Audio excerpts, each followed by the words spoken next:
I'm 76 years old. I've spent over 50 years in the church. Sunday school teacher, deacon, worship leader, you name it. And what I'm about to tell you might make some religious people uncomfortable.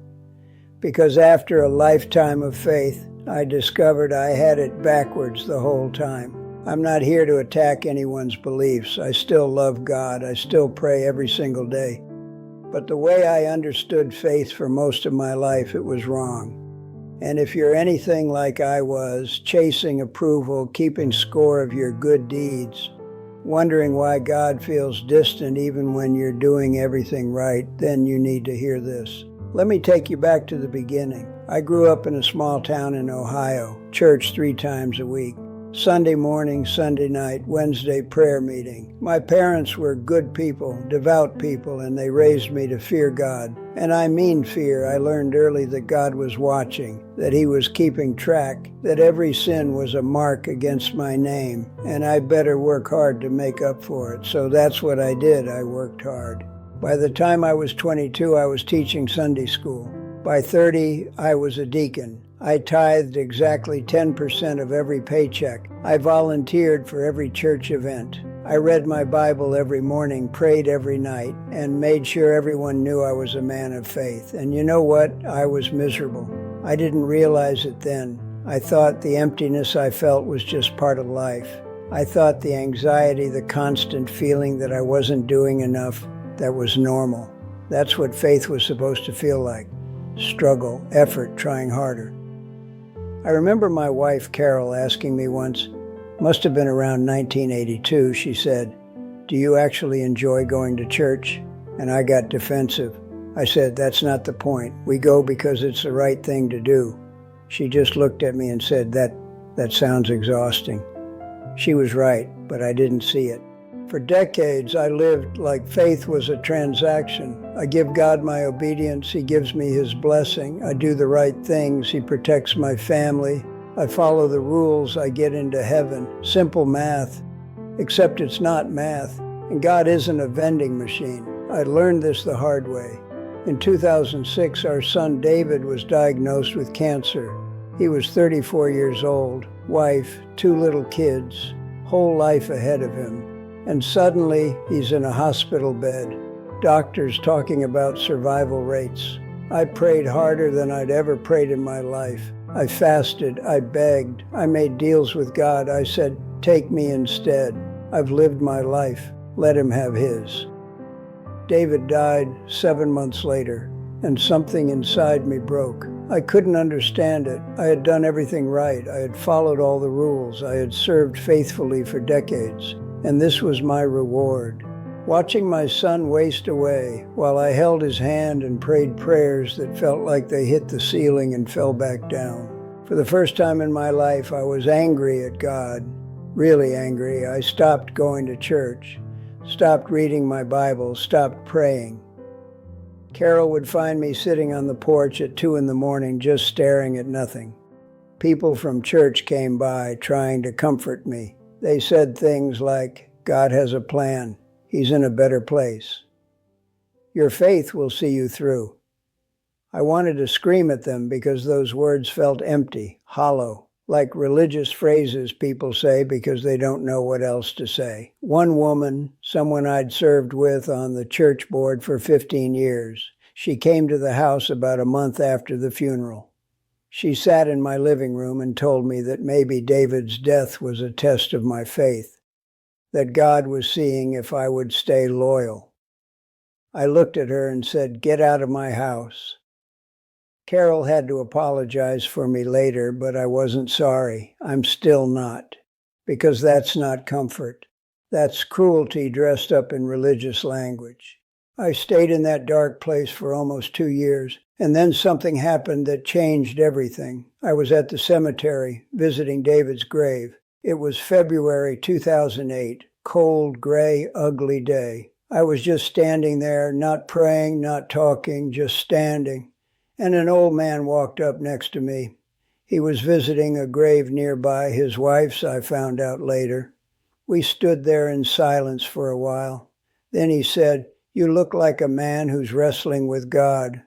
I don't know why, but I told him the truth. I said, I'm not wrestling with him. I'm done with him. He nodded like he understood. Then he said something I'll never forget. He said, when I lost my wife, I realized I'd been loving an idea of God my whole life. The real one, the one who sits with you in the ashes. He's different. He's better. But you have to let go of the one you made up first.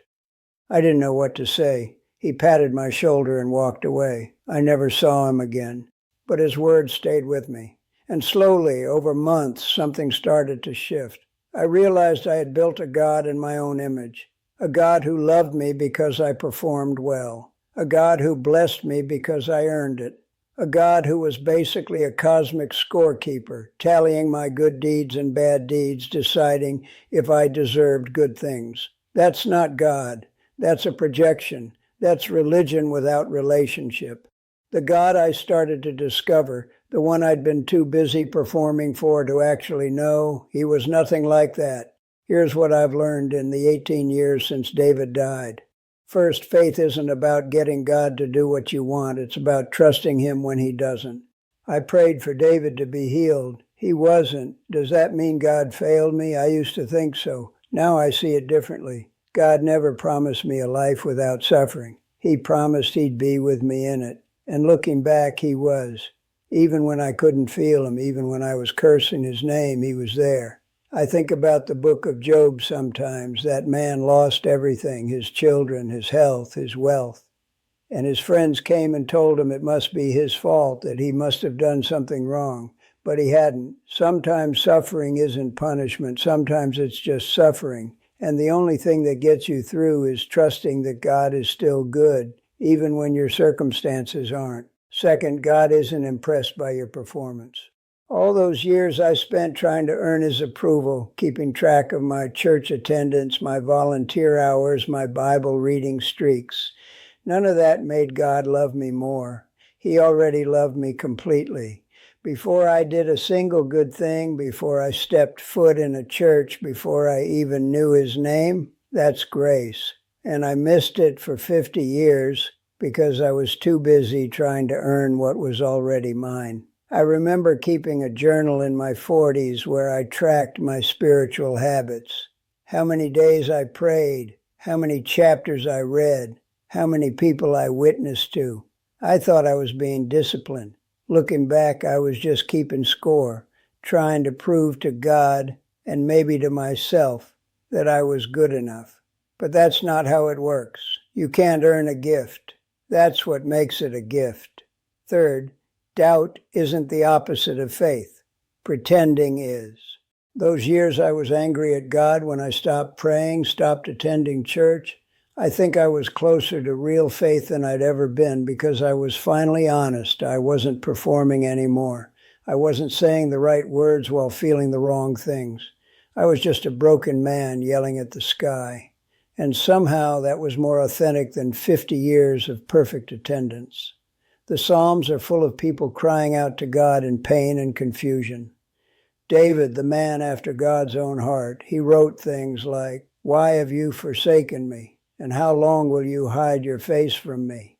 Those aren't the words of someone pretending everything is fine.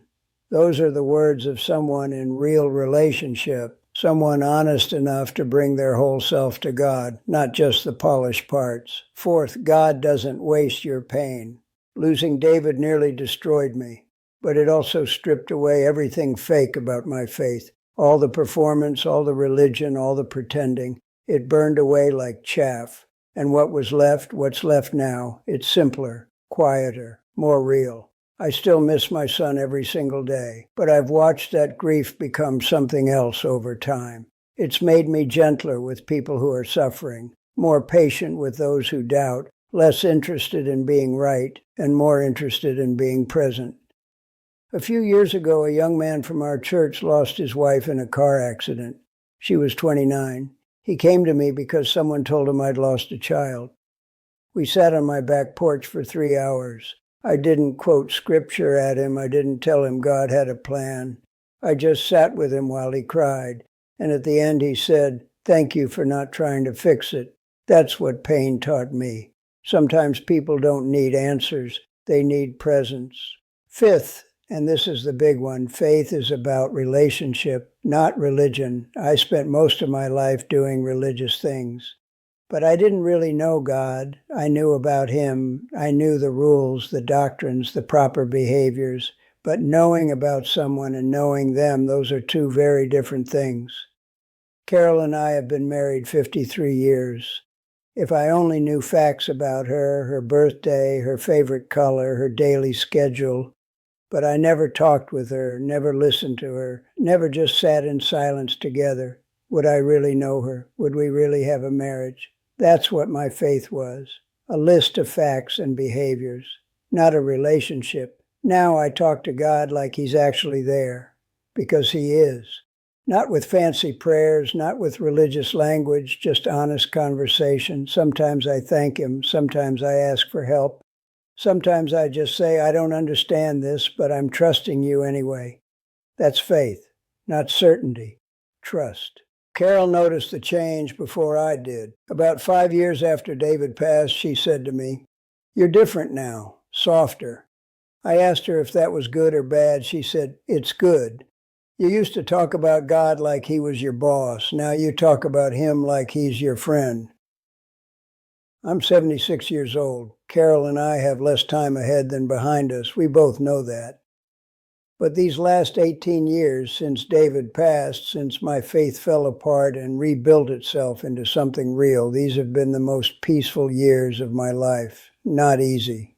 Peaceful? There's a difference. I still have hard days. I still miss my son. I still wrestle with questions I'll never have answers to this side of heaven. But I'm not performing anymore. I'm not trying to earn anything. I'm just walking with God one day at a time, trusting that He's good even when life isn't.